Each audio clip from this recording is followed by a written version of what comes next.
don't think America thought this TikTok ban through. Hear me out. I think they thought we was still in the 1950s. You know, when American propaganda was running rampant. But it was helped out by the fact that America was actually taking care of its people, aka white people, providing them with houses and suburbs and shit, free public education and whatnot. So when the Red Scare was taking place, and it was all like, the Chinese and the Russians are coming to take away your shit. Their communism is gonna make the scores of capitalism impossible.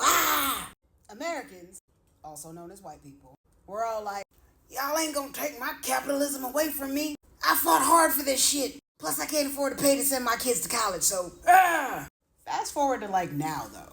Because, you know, white people stopped investing in public services and shit like that once black people could benefit from them. So slowly the middle class has been eroding. So now we all suffering together. And nobody's buying into the American dream anymore.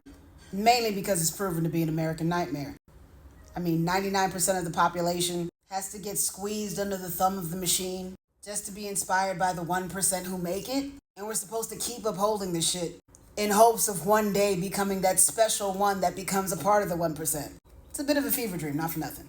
So now that Mark Zuckerberg is pretty much using the fact that Congress is pretty much shady acres, and most of them were around when America was great, aka mostly for whites, and he's using that against them. Like, the Chinese are stealing data.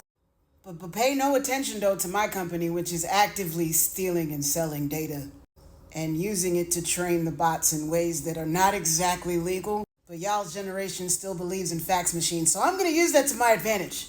Because make no mistake, this is absolutely nothing to do with private security or any of the bullshit that they're using as an excuse for why TikTok has to be sold. But I think the funniest thing that has come out of this whole thing is that instead of Americans being like, well, I'm just going to shift to using American platforms like YouTube, they've instead gone flocking to actual Chinese-owned companies like RedNote. So they are handing their data over to the Chinese like, here you go, because I don't have a chance of getting a house out here. I can't afford eggs.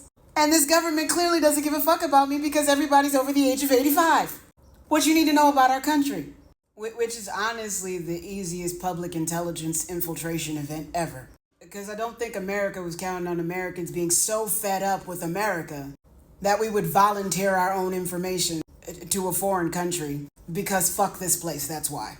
And I'm reminded of the warnings of the civil rights leaders who said if y'all keep up this whole paint swatch ranking shit, y'all are gonna be fucked more ways than one. And watching it unfold just tickles